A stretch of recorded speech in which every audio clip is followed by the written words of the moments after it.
James, இப்போது மெடிசனை பற்றி ரொம்ப தெளிவாக சொல்லியிருந்தீங்க. எனக்கு என்ன கேள்வி அப்படின்னா, ஒரு 5 ஏக்கரோ 10 ஏக்கரோ இருந்தது அப்படின்னா அதில் வந்து மேய்ச்சலுக்கு விட்டு கோழி வளர்த்துறது ரொம்ப ஈஸி. அதுக்கு தேவையான சரிவீத உணவு எல்லாமே அங்கேயே கிடச்சிரும். மேக்ஸிமம் புழு பூச்சி அது எல்லாமே எடுத்து சாப்பிட்றோம் அதுவே தேடி. அது போக வந்து கொஞ்சம் அதுக்கு தேவையான ஒரு சரிவிகித உணவை கொடுத்தா போதும்.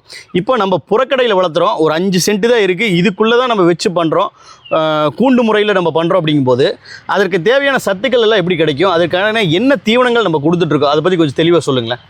நம்ம மோஸ்ட்லி பார்த்தீங்கன்னா குஞ்சுகளுக்கு கொடுக்கும்போது கம்பெனி ஃபீடு தான் கொடுக்குறோம். ஓகே, சரிங்களா.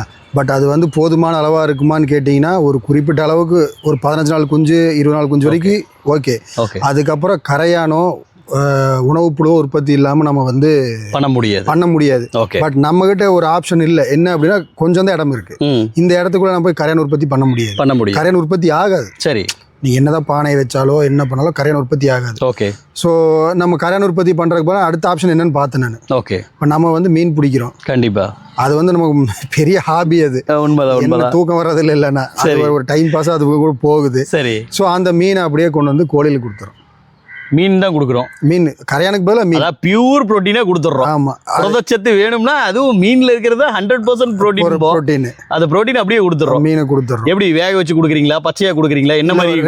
2-3 மெத்தேடு வந்து நம்ம யூஸ் பண்ணுறோம். சரி. ஒரு சில மீனில் ரொம்ப பொடி குஞ்சா இருக்கும் பார்த்தீங்களா. ஆமாம். அதுக்கு வந்து ஒரு சில மீனில் பார்த்தீங்க அப்படின்னா முள் வந்து இந்த ஒய் ஷேப்ல இருக்கும். Okay okay. கொக்கி முள் மாதிரி. ஓகே. அதுக்கு என்ன பண்ணணும்னா ஆவி இருக்கு இல்லைங்களா, இட்லி பாத்திரத்துல போட்டு வேக வச்சு ஓகே பொடிச்சு போட்டுறோம், சாப்பிட்டுக்கும். தீவனமா கொடுத்துறோம். ஒரு கொஞ்சம் பெரிய சைஸா இருக்கிற கோழிகள்ல கொஞ்சம் வளர்ந்துருச்சு அந்த ஸ்டேஜ்ல இருக்குன்னா நம்ம சுட்டு போடுற மீன், அந்த வீடியோ கூட நம்ம போட்டிருக்கோம். மீனை சுட்டு போடுறது, ஆவியில வச்சு போடுறதெல்லாம் போட்டிருக்கோம். ஓகே. அதை வந்து கிரில்லு அந்த இது இருக்கும் பாத்தீங்களா, கண்டிப்பா அதுல வந்து சுட்டு நம்ம மீன் போடுறோம் அடுப்புல வச்சு. ஓகே. அப்புறம் பாத்தீங்கன்னா நம்ம நார்மலா தண்ணியில போட்டு வெறும் மஞ்சத்தூளை மட்டும் போட்டு வேக வச்சு ஓகே அப்படியே போடுறோம். இந்த சலாம்பெல்லாம் எடுக்க வேண்டியதில்லை. வயிற்றுல இருக்கிற குடலை கிழிச்சு கிளீன் பண்ணி எடுத்துட்டு ஓகே உள்ள இருக்கிற செதிலு மேல இருக்கிற சலாம்பு அப்படியே ஃபுல்லா செதிலோட போட்டுறோம். எதுவுமே ஆக போறது ஒன்னாக போறது இல்ல. ஓகே. உங்களுக்கு பொதுவா வந்து கோழிகள் வளர்ப்புல வந்து கரையான் உற்பத்தி பண்ணி போடுறத பார்த்துருப்போம். வெள்ளை புழுக்கள், அதுக்கப்புறம் வந்து பாத்தீங்கன்னா பிளாக் சோல்ஜர் ஃப்ளை, இது எல்லாத்தையும் தாண்டி என்னன்னா கருவாட்டு தூள் போடுறத பார்த்துருப்போம். ஆனா